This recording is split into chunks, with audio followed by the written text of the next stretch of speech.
And under Nehru, we had a parliament that could even, where the ruling party's members could challenge their prime minister.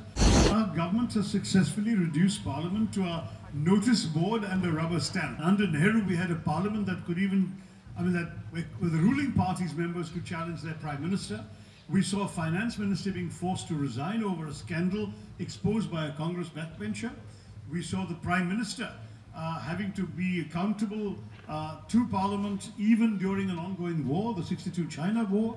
We've seen all those examples, so it was a very different story. Today, I'm sorry to say, and I've said this before, I've said it in Parliament as well, that our government has successfully reduced Parliament to a notice board and a rubber stamp. I know that's a really mixed metaphor, but that's what happens. It's a notice board for the government to announce whatever it wants to do, and it's a rubber stamp because their crushing majority obediently passes every bill in exactly the form it's come from the cabinet.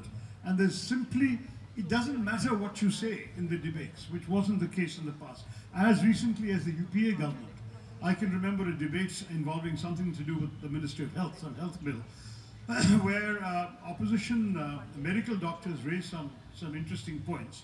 And our then Health Minister, Ghulam Nabi Azad, said, fine, I'm going to take the bill back and come back with appropriate amendments, and he did. You've never seen that happening under the BJP government, and frankly, I can't imagine it happening.